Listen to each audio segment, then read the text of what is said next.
Today on Muddy Beards, we're going to be doing a rear differential service for Project Half-Ton Tow Rig, my 2005 Chevrolet Silverado 1500.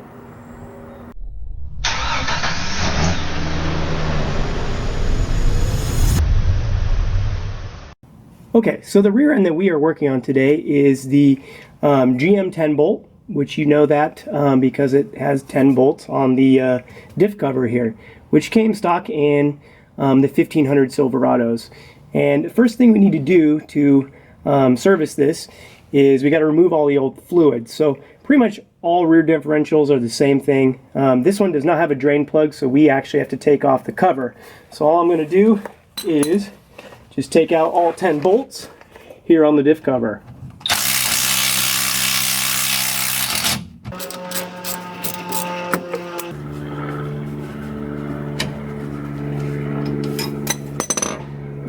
Okay, once you get all 10 removed, now you may have to get a mallet, like a rubber mallet, perhaps like a little pry bar or a screwdriver, because the gasket and stuff is probably still on there, and somebody may have used silicone on this in the past, so it might be a little stubborn to get off. If you see, I'm just prying it here, and most of the fluid is now draining out.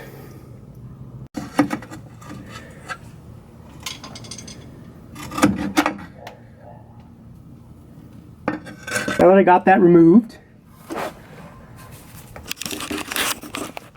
you can actually see, oh man, sorry. You can actually see inside the cover here. So what I like to do is, I'm looking, just kind of inspecting things a little bit. Again, this is a high mileage truck. And, you know, what I'm looking for is really just kind of anything that looks like it might be abnormal wear. Like if there's any big chunks or anything in the carrier somewhere. But this one seems to be okay. That fluid was dirty, but not terrible. So I know somebody must have done this fairly recently. So another thing I like to do before I go ahead and put new fluid in here is I like to clean it out with just some brake clean. So I'm going to go ahead and get that done.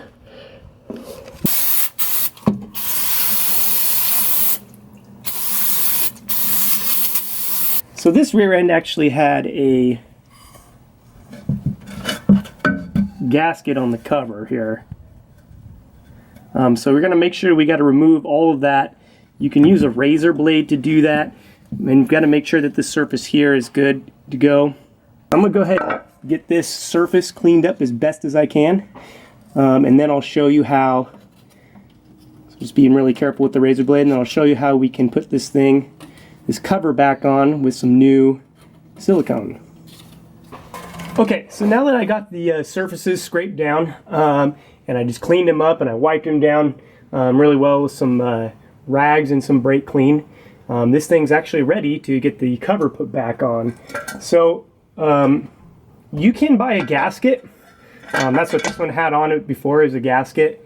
Some people do gaskets and a little bit of silicone. I've always been a fan just of silicone. I don't know, I've always had the best luck with it not leaking that way. So what I do is I like to apply the silicone, you know, pretty liberally on both surfaces. I mean, I just kind of get it on there, especially on the bottom. That's where it's most likely to leak. And I just spread it around the bowl holes, get it around the top. And then sometimes I'll just even smear it around with my finger a little bit to make sure that it's getting in all the different places.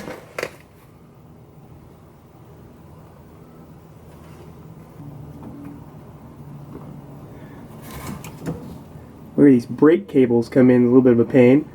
I just spread it around, and then I'll massage around my fingers, and then I'll also put it on this surface too. Okay, so now that I got it liberally applied and spread around my finger, I can go ahead and put on both sides. I got both sides done that. I can go ahead and put this back on. I'm trying to be careful now. Put it on closely as possible. to where it lines up. Once I got it lined up, and start hand threading in a couple of the bolts.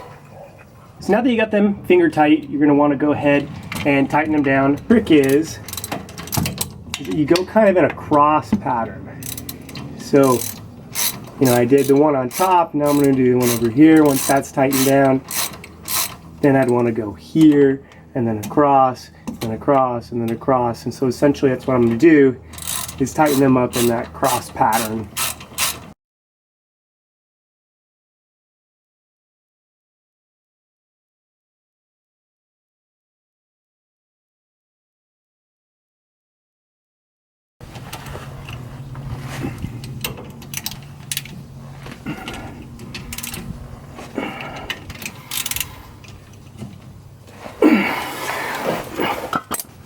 Alright, so the last step is, now that I got my, now that I got the cover back on, is I got to fill it back up. So on the 10 bolt, the fill hole is right here, and all it is just a 3/8 ratchet. So I'm just going to stick that directly in there, and I can take the fill hole out.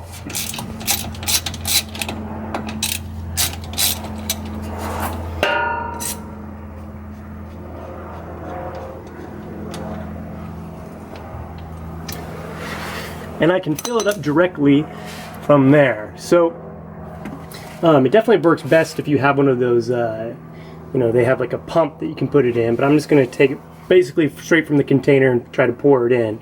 So I'm just using, you should use, GM recommends anything that's fully synthetic 7590 oil with the GL5. This is for the limited slip stuff, so you need to make sure that you're using 7590 and full synthetic. Anything with that GL5 is good to go. And so I'm going to attempt, without spilling everywhere, and to get this on film, get it in there. To get it in there, I just squirt it. It fills it up pretty quickly.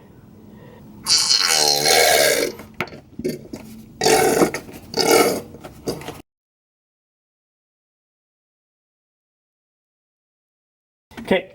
Now with the last one here, because it says it takes a little over 2, I want to be careful because normally with most rear axles, I would just fill it up till it starts to weep out the fill hole.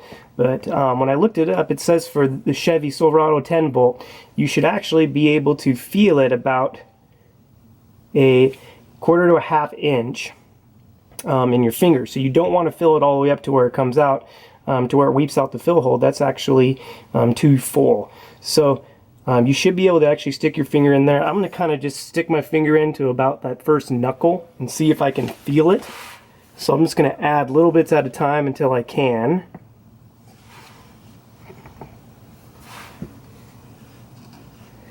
Until I feel it.